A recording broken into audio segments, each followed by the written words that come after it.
Welcome back to our channel online school. आज हम 8वीं जमात की तारीख और शहरियत इस किताब से सबक नंबर 8 सिविल नाफरमानी की तहरीक इस सबक के सवाल व जवाब देखेंगे। अगर आपको हमारा वीडियो पसंद आए तो इसे लाइक, शेयर और सब्सक्राइब जरूर करना और बेल आइकॉन को जरूर दबाना ताकि अगले वीडियोस की नोटिफिकेशंस आपको मिलती रहे।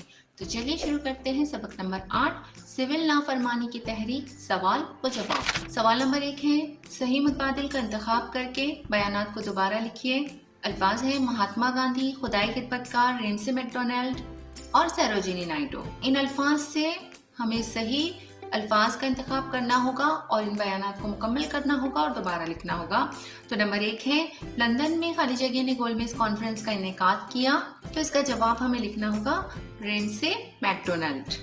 अब नंबर 2 है खान अब्दुल गफ्फार खान ने खाली जगह तंजीम की बुनियाद रखी, तो इसका जवाब हमें लिखना होगा खुदाई खिदमतकार। अब नंबर 3 है धारा सेना सत्याग्रह की क़यादत खाली जगह ने की, तो इसका जवाब लिखना होगा सरोजिनी नायडू। और नंबर 4 है दूसरी गोलमेज कॉन्फ्रेंस में खाली जगह इंडियन नेशनल कांग्रेस के नुमाइंदे की हैसियत से शरीक हुए, तो इसका जवाब हमें लिखना होगा महात्मा गांधी। तो इस तरह से सवाल नंबर 1 हमें मुकम्मल करना होगा। अब सवाल नंबर 2 देखते हैं। दर्ज झील बयानात वजूहात के साथ वाज़ेह कीजिए।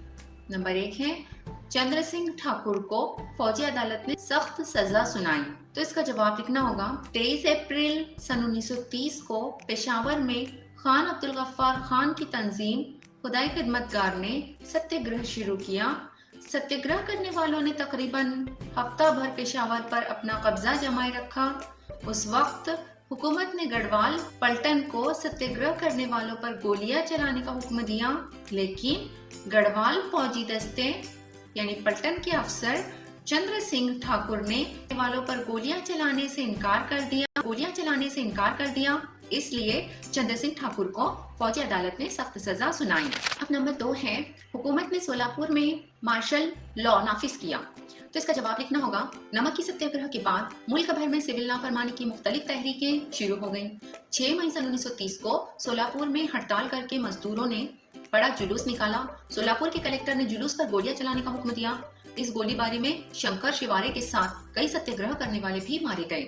इस वाक़े से मुश्तल होकर मजदूरों ने रेलवे स्टेशनों, अदालतों और म्यूनिसिपैलिटी की इमारतों पर हमले किए। इसलिए हुकूमत ने हालात पर काबू पाने के लिए सोलापुर में मार्शल लॉ यानी फौजी कानून नाफिज किया। अब उसी का नंबर 3 है पहली गोलमेज कॉन्फ्रेंस नाकाम रही, तो इसका जवाब लिखना होगा सन 1930 के दौरान भारत में सिविल नाफरमानी की तहरीक ने शिद्दत इख्तियार कर ली थी। भारत से मुतालिक दस्तूरी मसाइल पर गौर खोज करने के लिए बरतानिया के वजीर आजम रेंसी मैकडोनाल्ड ने लंदन में एक गोलमेज कॉन्फ्रेंस मुनक़द करवाई, लेकिन कौमी जमात ने इस कॉन्फ्रेंस में शिरकत नहीं की। कौमी जमात पूरे मुल्क की नुमाइंदगी करने वाली तंजीम होने की वजह से इसकी गैर हाजिरी में किसी किस्म का फैसला करना हुकूमत के लिए मुमकिन नहीं था। इस वजह से पहले गोलमेज कॉन्फ्रेंस नाकाम रही। अब नंबर 4 है गांधी जी ने एरोड़ा जेल में मरण व्रत रखा, तो इसका जवाब है दूसरी गोलमेज कॉन्फ्रेंस में डॉक्टर अम्बेडकर ने दलितों के लिए जुदागाना हल्का इंतखाब का मुतालबा किया। कॉन्फ्रेंस के बाद वज़ीर आज़म रेंसी मैकडोनाल्ड ने फिरका वाराना नुमाइंदगी का ऐलान किया।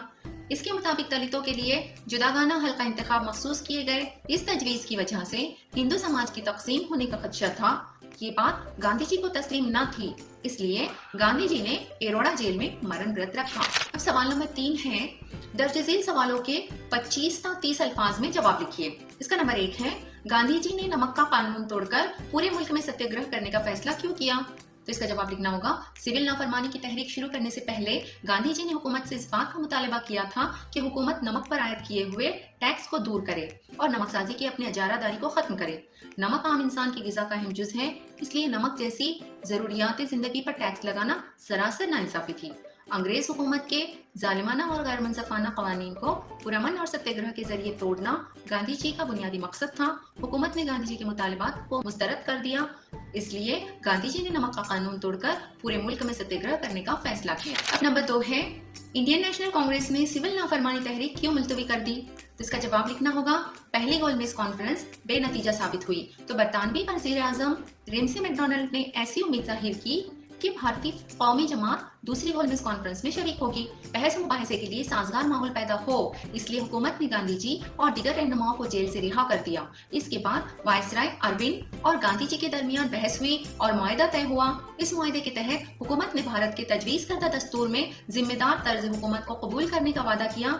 इसलिए इंडियन नेशनल कांग्रेस यानी कौमी जमात ने सिविल नाफरमानी तहरीक मुलतवी कर दी। अब सवाल नंबर 4 है, सिविल नाफरमानी तहरीक का ज़मानी खत मुकम्मल कीजिए। यहाँ पर हमें कुछ तारीखें नजर आ रही हैं और उसके नीचे कुछ खाली बॉक्स बने हुए हैं, तो उस तारीख से मुताल्लिक वाक़या हमें वहाँ पर लिखना होगा सही तरतीब में। तो सबसे पहली तारीख है 12 मार्च 1930, तो यहाँ हमें लिखना होगा दांडी सत्याग्रह के लिए गांधी जी की साबरमती आश्रम से रवानगी। दूसरी तारीख है 6 अप्रैल 1930, तो यहाँ पर हमें लिखना होगा दांडी सत्याग्रह, दांडी के मकाम पर नमक का कानून तोड़ा गया। इसके बाद 23 अप्रैल 1930, यहाँ इसका जवाब लिखना होगा पेशावर में तंजीम खुदाई खदमतगार की सत्याग्रह। 4 मई 1930, नमक का कानून तोड़ने के लिए गांधी जी की गिरफ्तारी। और आखिरी तारीख है 6 मई 1930, तो इसका जवाब लिखना होगा सोलापुर में हड़ताल की गई।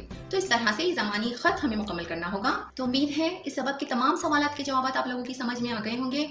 अगली वीडियो में फिर मिलते हैं। अल्लाह हाफिज।